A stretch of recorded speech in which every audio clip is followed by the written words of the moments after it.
क्या है? क्या सो गए थे क्या? और क्या, सो ही गया था। मैं तो डर ही गया। तुम कब आई? मैं अभी आई, थोड़ी अच्छा। देर पहले। बस अभी काम कुम ख़त्म करके। अच्छा, मुझे आपसे एक बात करनी थी। हाँ, क्या बात करनी है? मैं ना मम्मी के घर जा रही हूँ 1-2 दिन के लिए। क्यों? मम्मी के घर क्यों जा रही हो? ठीक तो है मम्मी? हाँ ठीक है। फिर भी मम्मी कहती थी कि 1-2 दिन के लिए मेरे पास आ जाओ। अच्छा, हाँ जी।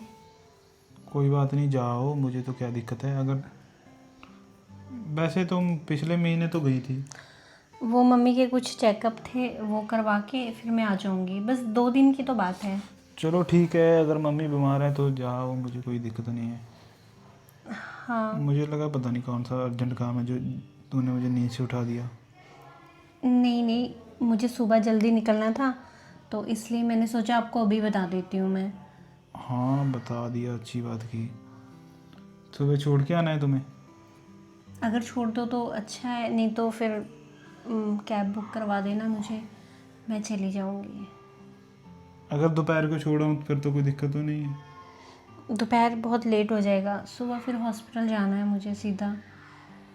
ठीक है भाई, सुबह छोड़ दूंगा जैसा तुम्हारा दिल करे। ठीक है, अब तुम सो जाओ चाहे। सो जाता हूँ जैसा तुम्हें अच्छा लगे। वैसे पहले तो तुमने नींद से उठा दिया, अब तुम मुझे सोने को बोल रही हो। तो फिर और क्या करोगे, अब सोओगे ही। सो जाता हूँ। और कोई काम तो नहीं है क्या? नहीं नहीं, और कुछ नहीं, बस यही बताना था। और कुछ पैसे दे देना मुझे। पैसे तुम्हारे पास हैं तो हैं पैसे। हाँ। सभी के सभी उड़ा दिए क्या? नहीं, फिर भी मैंने कहा एक बार आपसे पूछ लूँ मैं, कि मैं कुछ पैसे लेके जाऊँगी। ठीक है यार, जैसे तुम्हारे अच्छा लगे, ले जाना, पैसे तुम्हारी तो हैं। ठीक है, चलो अब सो जाओ आप भी, मैं भी सो जाती हूँ, सुबह जल्दी जाना है। ठीक है, सो जाओ। मेरी नींद तो तुमने ख़राब कर दी, तुम तो सो जाओ। तो फिर अब कैसे नींद आएगी तुम्हें? तुम्हें पता तो है कैसे नींद आएगी। मैं समझी नहीं कुछ। सो जाओ यार, सो ही जाता हूँ मैं भी।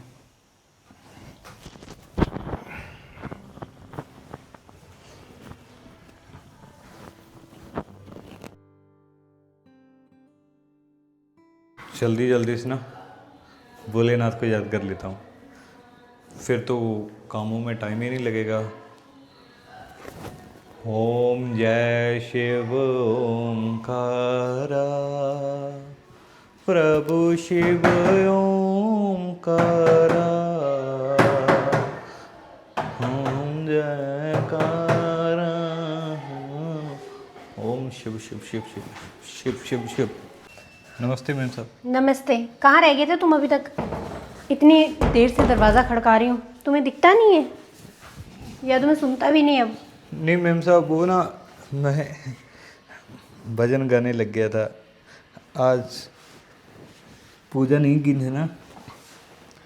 ओफो, तुम्हें कितनी बार बोला है, ये पूजा पाठ में कुछ नहीं रखा हुआ है। कमाओगे तभी खाओगे, वरना भगवान ने तुम्हारी पूजा करके कुछ नहीं देना है। नहीं मैम साहब, मेरे भोले भंडारी ऐसे नहीं है। वो अपने भक्तों पे हमेशा कृपा बनाए रखते हैं। बस बस, अगर भगत काम में ध्यान नहीं देगा तो कमाएगा कैसे, और कमाएगा नहीं तो खाएगा कैसे? आप ऐसा क्यों बोल रहे हो? सारे काम ढंग से ही तो करता हूँ मैं। बहुत अच्छे से पता है, सारा काम ऐसे ही पड़ा होता है, और टाइम पे आते नहीं हो तुम लोग। और जब आते हो तो फिर बस ये सारा दिन भजन भजन भजन गाते रहते हो। कुछ नहीं देगा तुम्हारा भगवान तुम्हें। और हाँ, एक बात और सुनो, मुझे जल्दी से सारा काम करके बताओ। और हाँ, चाय बना के लेके आना मुझे अच्छी सी, मैं बहुत थक गई हूँ। आप तो मायके से कल आने वाले थे, वो आज अचानक से कैसे? सब कुछ ठीक तो था वहाँ पे? हाँ हाँ, सब ठीक था, बस थोड़ी मम्मी की तबीयत ख़राब थी इसलिए गई थी। और वैसे भी मैं ना 15 मिनट से दरवाज़ा खड़का रही थी, हमारा बिल्कुल ध्यान नहीं था। नहीं नहीं मैम साहब, ध्यान पूरा था। वो ना बस भजन गाते हुए थोड़ा उधर ध्यान चला गया, तो जिसकी वजह से थोड़ा सा लेट हो गया मैं। अच्छा, मेरा ना बहुत सिर दर्द हो रहा, मुझे अच्छी सी चाय बनाना। और मेम साहब ये क्या है? ये मेरी मम्मी ने मुझे दिया है, अच्छा, गोल्ड का है। अच्छा लग रहा है ना? बहुत अच्छा है मेम साहब। और मुझे लगता है कि ये तो काफ़ी महंगा भी होगा। हाँ हाँ, बहुत महंगा है। पर चलो कोई नहीं। अच्छा, तुम जाओ ना, तुम चाय बना के लेके आओ, और बहुत कड़क सी बना के लेके आना। और मैं ना वॉशरूम हो जाती हूँ, थोड़ा फ्रेश हो जाऊँगी तो ठीक रहूँगी। मेम साहब हाँ, इसको एक बार मैं अपने हाथ में लेकर देख सकता हूँ? नहीं नहीं, तुम क्या करोगी इसको हाथ में लेके? तुम्हारी इतनी औकात नहीं है। तो ठीक है मेम साहब, मैं चाय लेकर आता हूँ आपके लिए। हाँ हाँ, तुम अपनी पूजा करो और अच्छी अच्छी चाय बना दो। सच में मैं तो बहुत खुश हो गई हूँ, इतना प्यारा गिफ्ट दिया है मम्मी ने। पहले फ्रेश होके आती हूँ, फिर अच्छे से उनको भी दिखाऊंगी फ़ोन करके। ओफो, अब जाके आराम आया कहीं नहा के। अब जाके चाय पीऊँगी अच्छी सी। रामू पता नहीं चाय भी नहीं लेके आया अभी तक, तब तक यही देख लेती हूँ। अरे ये कहाँ गया? अभी तो मैं यहाँ रख के गई थी। हे भगवान, रामू रामू, पक्का उसी ने उठाया होगा। जी मेम साहब। जी क्या? मैं अपना वो यहाँ छोड़ के गई थी, वो कहाँ गया? क्या यहाँ छोड़ कर गए थे? वो जो तुम्हें मैं दिखा रही थी, वो तुम उस टाइम बोल रहे थे कि मेरे हाथ में दो। मुझे सच बताओ, वो कहाँ गया? वो मुझे मिल नहीं रहा है। वो गोल्ड वाला? हाँ हाँ, वही गोल्ड वाला। मेम साहब मुझे क्या पता उसके बारे में, मैं तो चाय बनाने के लिए चला गया था और पता नहीं यहीं पे ही गए होगा, देख लेते हैं।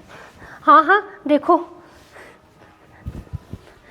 नहीं वो नहीं मिल रहा है, और वो मेरी माँ ने मुझे दिया था, और अगर वो कहीं और गुम हो गया ना तो देख लेना तुम। मेम साहब वहाँ पर कौन सा वो उड़कर चला जाएगा? हाँ हाँ, वही तो बात है, उड़ के थोड़ी ना जाएगा, वो यहीं पड़ा था और तुम यहीं थे। मैं तो नहाने चले गई थी और मैंने तुम्हें बोला भी था कि चाय लेके आना। तो मेम साहब मैं भी साथ ही साथ चाय बनाने चला गया था, मुझे नहीं पता उसके बारे में। आप ना ठंडे दिमाग से सोच लो, यहीं कहीं पड़ा होगा। मुझे पता है आप अपनी चीज़ें यहाँ यहाँ रख देते हो, फिर बाद में बोलती रहते हो रामू कहाँ रख दिया। बस बस, ये जो तुम भक्ति भक्ति के ड्रामे करते हो ना, मेरे सामने नहीं चलेंगे। और वो तुमने ही उठाया है, तुमने आखिरकार अपनी औकात दिखा दी ना। देखो मेम साहब, बाकी जो भी कुछ कहना है वो कह सकते हो, मगर आप मेरे भोलेनाथ के बारे में कुछ भी गलत नहीं बोल सकते। बस बस, तुम्हारा तो वो काम हो गया, मुंह में राम राम बगल में छुरी। ये क्या बोल रहे हो आप मुझ पर इल्ज़ाम लगा रहे हो मेम साहब? हाँ हाँ, हमारा ही नमक खा रहे हो और हमारे ही घर में रख के हमारे ही घर में चोरी कर रहे हो। शर्म नहीं आ रही है तुम्हें? मेम साहब सच बोलता हूँ, मुझे भोलेनाथ की कसम है, मैंने तो उसके बाद आपका वो देखा ही नहीं। मैं तो सीधे किचन में चला गया था, वहाँ पर जाके सारा काम कर रहा था। तो वो कहाँ चले गया? ज़मीन खा गई या आसमान निकल गया? देखो सीधे सीधे ना तुम वो रख दो, नहीं तो मैं तुम्हारे साहब आएंगे ना, उनके पास तुम्हारी बताऊंगी तुम्हारी बातें कि सारा दिन भक्ति भक्ति लगती लगाता है और देखो घर में चोरी कर रहा है, और मैं पुलिस में जाकर रिपोर्ट करवाऊंगी फिर। नहीं नहीं मेम साहब, आप ना पुलिस की धमकी क्यों दे रहे हो? मैंने नहीं चोरी किया। मेरा ना सिर फट रहा है, और अगर मुझे वो नहीं मिला ना तो मैं तुम्हें छोड़ूंगी नहीं। सच बता रही हूँ, मुझे नहीं पता, जल्दी से ढूंढ के दो उसे। मुझे क्या देख रहे हो? अगर तुमने नहीं चुराया तो वो यहीं होगा, मुझे चाहिए वो। तो मैं कहाँ से ढूंढूं? मुझे तो उसके बारे में पता ही नहीं मेम साहब। मैं तो जैसे आपने मुझे बोला था कि जाओ रामू चाय बना दो, साथ ही साथ आपके पास चला गया था, और मैंने तो फिर मुझे क्या पता था आप कब कहाँ किसी छोड़ गए। आप ना देखो ठंडे दिमाग से सोचो, और आप ना कहीं रख के भूल गए होंगे। वो सांप के साथ भी तो आप ऐसे ही करते हो। तुम अपने आप को सांप के साथ कंपेयर मत करो, ठीक है? मैं तुम्हारे सामने उसको यहाँ रख के गई थी, और तुम और अब कह रहे हो यहाँ नहीं है। मैं सिर्फ नहा के आई हूँ, इतनी सी देर में कहाँ चला गया वो? तौबा तौबा तौबा मेम साहब, आप ये कैसी बातें कर रहे हो? आप मुझ पर इल्ज़ाम लगा रहे हो। पिछले 5 सालों से मैं यहाँ पर काम कर रहा हूँ, आज तक मैंने आपका 1 रुपया भी इधर से उधर नहीं किया, तो फिर आपने सोच भी कैसे लिया कि ऐसा मैं कर सकता हूँ? हाँ, 5 सालों से किया नहीं, पर अब किया है तुमने। देखो कहाँ गया हुआ फिर वो। देखो सीधे से ना मुझे बता दो, अगर तुमने रखा है तो भी वापस कर दो, वरना मैं तुम्हें पुलिस में लेके जाऊंगी। अरे नहीं नहीं नहीं मेम साहब, मैंने आज तक कभी भी कैसी भी छोटी सी चोरी भी नहीं किया, क्योंकि हाँ तो छोटी चोरी से कुछ बनना नहीं था ना, तभी बड़ा हाथ मारा है। तुम निकलो यहाँ से और जाकर रसोई में देखो, कहीं वहां तो नहीं छुपा के आए हो। अरे और लेके आना उसे। मैं तो, हे भगवान, मैंने इस पे भरोसा कैसे कर लिया। सही कहते हैं ये छोटे लोग ऐसे ही होते हैं, कुछ भी कीमती चीज़ देख ली तो इनकी लाल टपक जाती है। अब मैं क्या करूं? हे भगवान, बस वो मिल जाए। और अभी तो मैंने इनको भी नहीं बताया, ये तो मुझ पे बहुत गुस्सा करेंगे। आखिरकार गया तो गया कहाँ? इसको छोड़ूंगी नहीं मैं। हे भोलेनाथ, अगर मेरी भक्ति सच्ची है तो मुझे इंसाफ दिलाओ। मेम साहब ने जो मुझ पर चोरी का इल्ज़ाम लगाया है, नहीं भोलेनाथ, मैं ये इल्ज़ाम अपने सिर पर नहीं ले सकता। आप ऐसी कोई कृपा कीजिए जिससे ये इल्ज़ाम मुझ पर हट जाए भोलेनाथ। तो दोस्तों, आपको क्या लगता है कि भोलेनाथ जी मुझ पर अपनी कृपा करेंगे? अगर आप भी चाहते हो कि भोलेनाथ आपके परिवार पर ऐसे ही कृपा बनाए रखें, तो हमारे चैनल को सब्सक्राइब कीजिए, लाइक कीजिए और कमेंट कीजिए। धन्यवाद।